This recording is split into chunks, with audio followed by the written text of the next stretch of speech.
Blog Talk Radio. You're listening live to an edition of ATL Prime Sports. Todd Quarter here in the ATL, along with my producer, Mark Mancini in Los Angeles. JJ is out, and so is Wayne. They'll join us next week. Our guest is David Walker of the Rebel Walk, and he is going to preview the Southeastern Conference, the nation's premier conference in college football. It just means more. David, welcome to ATL Prime Sports, and glad to have you on this evening. Todd, Mark, thank you very much. It's my pleasure. Thank you for having me. All right, since this is ATL Prime Sports, when we're previewing the Southeastern Conference, one of the questions I've got to ask you, and we got to start it right off, is I would say the JT Daniels effect from Georgia. This is the year on paper that Georgia's supposedly going to overtake Alabama, and the JT Daniels effect is when he came in late last season, after all the injuries and everything like that, Georgia started turning the corner. Can the Bulldogs take that next step this year and win the SEC? Well, I think they've got as good a chance as anybody, particularly in the East, because I think it's hands down right now with JT there now, quarterback, and new offensive coordinator who's come in. He's shaking things up. I think that Georgia's hands down the pick in the East, and so it remains to be seen if they can overtake the Crimson Tide. But I know everybody over there in Georgia is really thinking that this might be the year that Kirby can get, and quite possible. JT had a really good finish to the 2020 season, and coming out of the East there, I don't think the East is going to be quite as strong as it was last year. I don't think Florida is going to be as strong as they were. So really all Georgia's got to do is just stay healthy and win that division and get to the SEC championship game. And everyone that I know fully expects them to do it. Now, JT may be, he could be a Heisman Trophy winner. He's up there in the top 4 or 5 right now with the betting odds, and which is pretty good company, with Bryce Young of Alabama and Rattler out of Oklahoma. So, and with the, I think opening up the offense like I have a feeling that they're going to do, Kirby's been one of the mainstays of a conservative type offense, something like what Jimbo runs at A&M. And I think he has found out that, to get any further in the playoffs and to win it all, you just got to have an excellent passing game. And I think that's what they're going to be concentrating on, particularly early in the season, but then again throughout the season. And JT Daniels is highly regarded. And Georgia, of course, is the odds-on favorite to win the East. So we could be seeing an Alabama-Georgia showdown again for that SEC championship and a trip to the Final Four. You know what? Just switching over to the other side of the ball, David, the secondary for Georgia, it was gutted by graduations, early departures, and transfers. We all know that the receiver corps is talented. Of course, we've got the George Pickens injury to deal with, does Georgia. You're right. It's going to be about that passing offense for Georgia, and also it's going to be about defending the pass. Yeah, I was looking at some statistics today and really came across one that I found to be particularly interesting, and that was third down conversion for last season. And I saw that Alabama was number 1 in third down conversions. And that struck me as, well, they've done it before. They're usually really high on third down conversions and also really high in the red zone percentages. But I got to looking and I saw that on third down conversions defensively, Alabama ranked 77th in the country. So, you got to turn that around. You got to look at it as Well, shoot, you have Alabama winning the national championship with the number 77 third down conversion defense. I mean, that's incredible.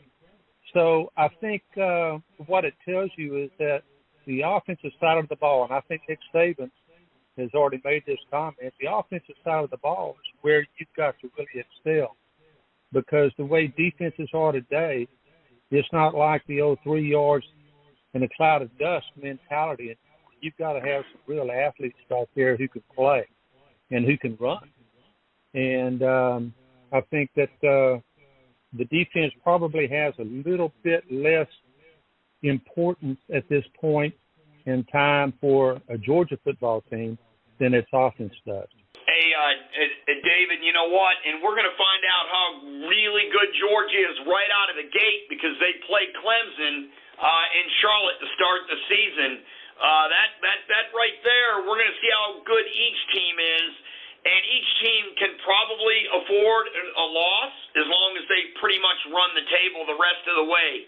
But what an awesome test, not only for Georgia and Clemson, but for the SEC and the ACC, and then, of course, what an awesome treat it is for all college football fans to be able to witness that matchup right away. Man, is that going to be fun? I guess it's probably the best weekend. I was looking today at the lines, the betting lines that have come out. And, Clemson, I think, was 4-point favorite, and it's down to 3.5 now. So Georgia, people are liking Georgia in that game. And if the game is anywhere close to that spread where we're looking at a, game-winning field goal at the end, I mean, what is it like that will be to open the 2021 season, right? So, and like you say, Todd, I mean, we're talking about the SEC and ACC, and the way things are starting to pan out, it looks like those are going to be the two super conferences. And no disregard for the Big Ten, of course, but the ACC and SEC opening up this season as they are, with a marquee football game for everyone. It's just going to be wild. It's going to be electric, and I can't wait for that game to actually the first weekend. But I'm really looking forward to that football game. And the other one that I'm looking forward to is LSU and UCLA. I think that's going to be a really tight, somewhat explosive football game. LSU's in UCLA. That's just going to be a tremendous outing for both of them. And we're going to be able to see a lot. I'm looking for the team like LSU of 2019. A team that comes from out of nowhere. Joe Burrow he wasn't first team preseason All SEC. He wasn't second team preseason All SEC. He was a 200-1 long shot to win the Heisman. LSU had no shot really at winning the national championship, and just went to Texas, won that first game in that SEC Big 12 matchup there in Austin. And it was lights out from there on for LSU. You just never know what coaching staff is going to come in, what quarterback is going to catch fire, what receivers are going to turn into truly great ones until we get going. And you can really tell a lot usually from that first game. So Georgia Clemson's big. Georgia Clemson is big. Really looking forward to that one. See what we have. David, Mark Mancini here, and so blessed to have you on for this great show, the ATL Prime Sports Podcast. When I look at Georgia, and I don't want to have, the Bulldogs come after me, but when I look at this program, I got to go back to where the bar was set with this program when Vince Dooley was running it. You had Buck Bellew and Herschel Walker there. And then ever since, this is just my opinion, it just seems to be it's been a bridesmaid trying to get past the Alabamas. Is that just dust in the wind that I'm throwing out there, or is that a pure fact that this team just has been chasing that squad ever since? Because that was a potent team back then when those three were there. It just seems like over the years, yeah, you win the conference, but you get in that championship game, and it's a different Georgia team that we've accustomed to seeing. Yeah, you've really got a point there, Mark. I mean, Georgia just seems to be kind of a hard luck team that just gets right on the brink and then just doesn't have quite enough to finish the deal. I remember Buck Bellew really well because I was a true freshman starter myself back in '73, and of course he and Herschel came a little while after that, after I was through playing ball, and I was always an SEC guy because I grew up in Louisiana, and I actually signed with LSU my SEC letter of intent before changing my mind to go to A&M. So when my career was over at A&M, I just got right back into the SEC because the Southwest Conference didn't really appeal to me. And then later the Big 12, which didn't either. So I've been an SEC guy my entire life, and I really enjoyed watching Buck Bellew play. And what was his number? Do you recall? Because it seems to me like it may have even been my number. But what was his number? We had an outstanding football team. And I was number 8. I don't know what Buck was, but I was number 8. But he was I always tell everybody that the reason Steve Young wore number 8 was, because I was his idol. And that's really not true, but it's nice to throw out there. So it has been a while for Georgia. It's been a while for a lot of teams. And, we all saw Mississippi State win its very first national championship of any kind just a month or so ago in baseball. And just like LSU in 2019, I'll revert back to that. I mean, if you can come out and your coaching staff is on top of their game, and you have a quarterback and receivers who are on top of their game, then miracles happen. I've always wondered about Jake Fromm. He just started out really well. I thought he was going to be the answer, and just didn't quite get it done. But I can't really single him out because there have been a number of quarterbacks at Georgia who, for whatever reason, just haven't got it done. And, it's a hotbed for recruiting. They've got a beautiful campus. They do a lot of things right. They have a fan base that is rabid. And, their time's coming. There's no doubt. And I think they may want to get it done before Oklahoma and Texas going to the west and Alabama and Auburn going to the east, because that's going to present a whole different set of problems for them. Well, that'll be some interesting times. And speaking of some interesting times, Alabama will shift over to the Tide. They're literally going to defend their national title here in Atlanta when they play the University of Miami. And it seems like, David, this year it's going to start with Alabama's defense because the offense only returns 3 players, and they had massive losses. As you know, they had Mac Jones, the nation's most efficient passer, Najee Harris, arguably the most feared big play running back in the game, Devontae Smith, the Heisman Trophy winner and probably the most feared big threat wide receiver. They lost consensus All-Americans on the offensive line and Alex Weatherhood and Landon Dickerson. And, they lost the coordinator who called the shot, Steve Sarkisian, who's now at Texas. So, we're going to find out a lot about Alabama on opening night offensively. Their defense should be good, but the question is, how good will their offense be? Yeah, there's no doubt about that. And, Alabama is Alabama, and Nick Saban's Nick Saban.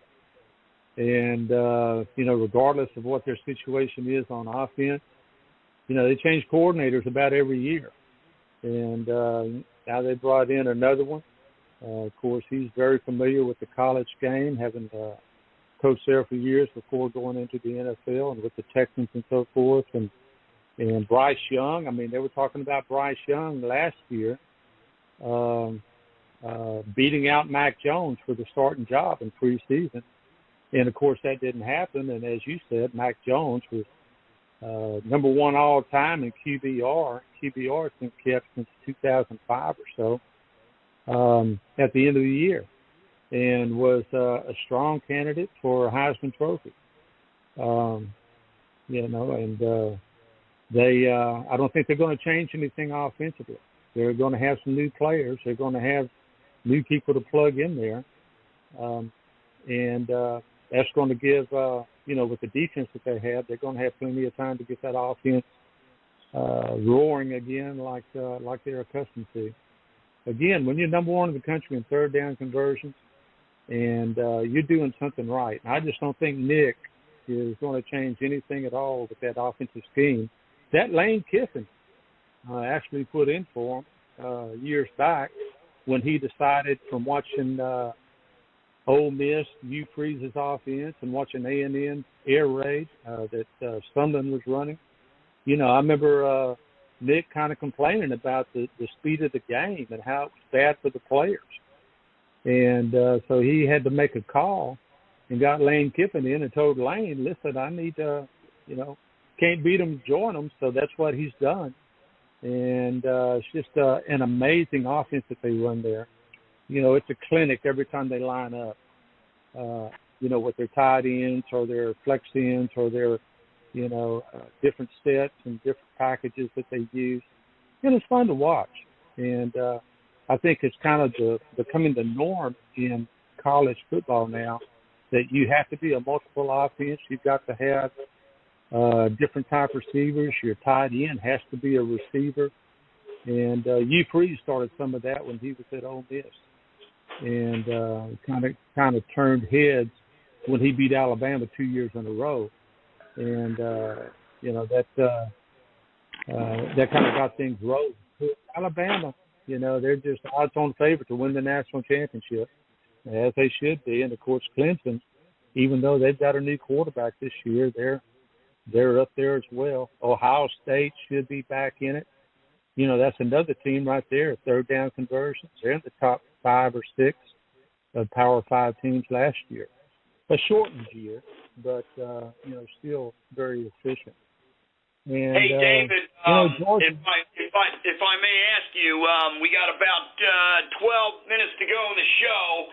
I just want to let everybody know where they can reach you on Twitter at David Walker QB.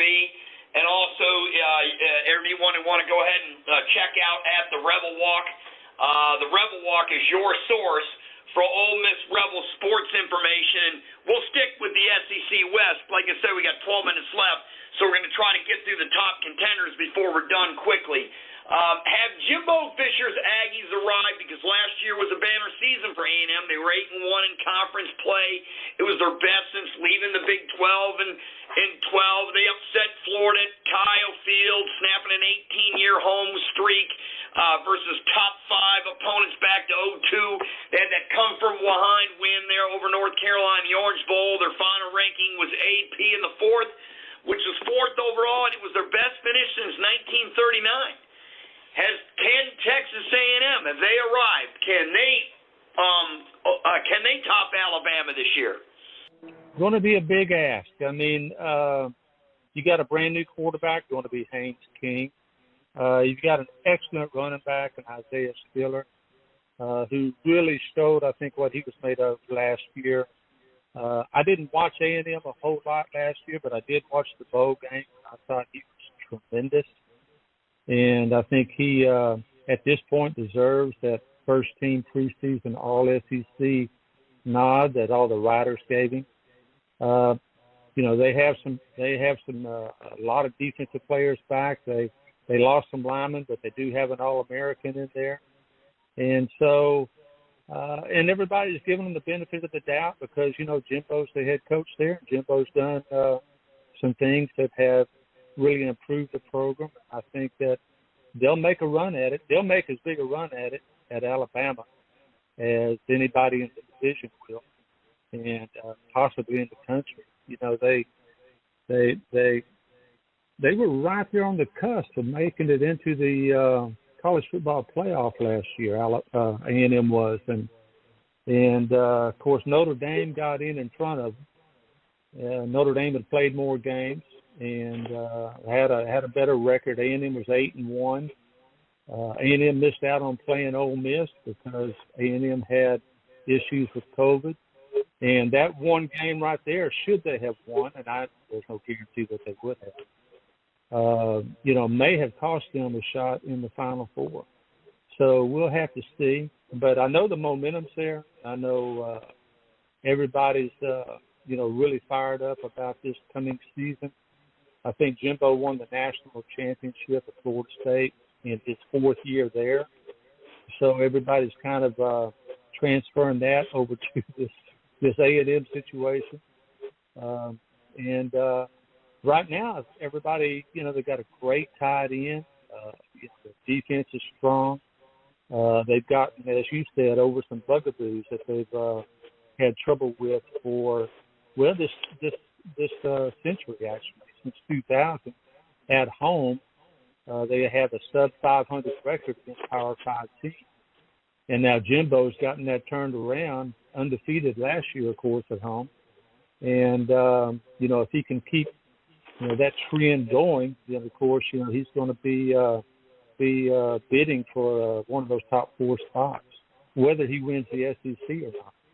And, we've had this conversation before about whether there should be all champions in that Final Four or whether you should have an at-large bid. And, if A&M can play Alabama close and stay undefeated the rest of the way, exactly like they did last year, they'll have a shot at getting into the Final Four. Or do we have a Final 12 this year? I'm not sure what they actually have come up with. But,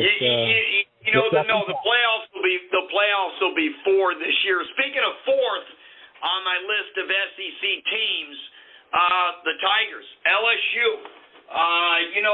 Max Johnson looks like he's going to be the quarterback for Louisiana State, and they've got a lot of guys returning. I mean, they've got 17, 8 on offense, 9 on defense, plus they have their kicker returning. LSU has one of the best defenses in the country. And, of course, Alabama may not be as strong offensively this year. That's another team that could potentially knock Alabama off, David. Oh, man, I love LSU. I think LSU is really a team to watch. Max Johnson was superb in that Florida game. Big old tall left-hander. He could really throw the ball around. And, Coach Orgeron's going to have those guys playing hard. They've got great talent. They've got great ability. They've got great tradition, great fans. It's just going to be, I'm looking at LSU and A&M, probably trying to run down Alabama. But you're right, Todd. LSU is going to be a real football team this year. And you can never count those guys out 2 years in a row. So, I'm looking for a lot of good things out in Stingley and that, in the defensive secondary, as you said, great defense. And somebody said the best thing about this defense is Bo Pelini's 500 miles away. They did bring in a new defensive coordinator, and they're really excited about that. And, Joe Brady, who did so well as a passing coordinator in 2019 and then went to the NFL, 2 of his guys who come back from the NFL and are running that offense now. So they're going to be looking a lot more like 2019 than they did 2020. And that's going to be trouble for everybody.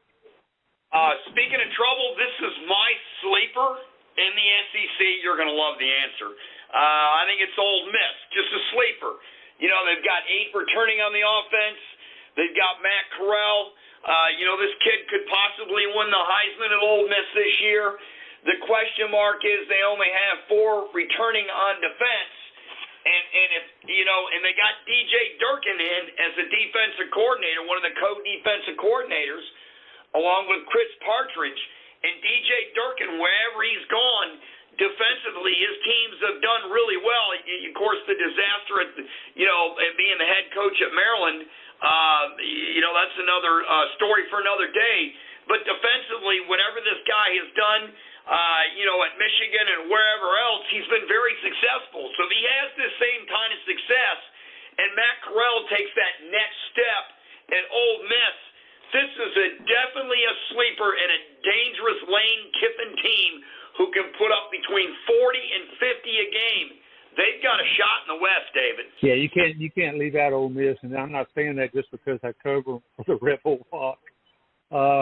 We did an article just yesterday. It came out yesterday, I think, about Matt Corral and what he did last year. He was number 3 in QBR last year behind Mac Jones and Justin Fields, and both of those guys were first-round draft choices. He's the 4th SEC quarterback in history to lead the country in total offense per game. The other ones were Pat Sullivan of 1971, and he was a Heisman Trophy winner and a second-round draft choice. Then you had Grossman out of Florida lead the country in total offense, and he was a first-round draft choice and a runner-up for the Heisman. And the third guy who Matt Corral has now joined was, of course, Johnny Manziel. Johnny Manziel led the country in total offense per game, and he won the Heisman and was the first-round draft choice. So now we're looking at Matt Corral. He's in the company of 3 guys who are all first- or second-round draft choices, and we're all Heisman or runner-up winners. So, and he's coming back into this offense for the second year. They did not have a spring training a year ago. They had, some preseason practice and stuff to get ready. But now he is totally focused, totally ready, has the same offensive coordinator, Jeff Levy, back, has the same head coach back. This is the first time he's ever been able to repeat offensive coordinators and offenses. They've got a great receiving core. John Rice Plumlee has moved out to the slot receiver. It's just going to be an incredible offense to watch. And that's another game I'm looking forward to is them against Louisville. I think that's on Labor Day. I mean, that's going to be there in Atlanta, and that's going to be just a tremendous matchup right there. But I think we're really going to see some electric offensive football out of this Matt Corral kid. He is ready to go. 30-1, I think, right now on the Heisman. So, you might be able to make a pretty good penny right there if you get in now before the season starts. And defensively, they lost Jacquez Jones, their leading tackler from last year. And, he went to Kentucky. He decided he had a better shot to pros playing for Kentucky. And that was the only reason that I know of. And, they're going to have to rebuild there. But, again, they had some great athletes and did some fantastic recruiting on the defensive line and the defensive front this year. So they're really looking forward to this season, both offensively. David, we got about a minute and a half left in the show.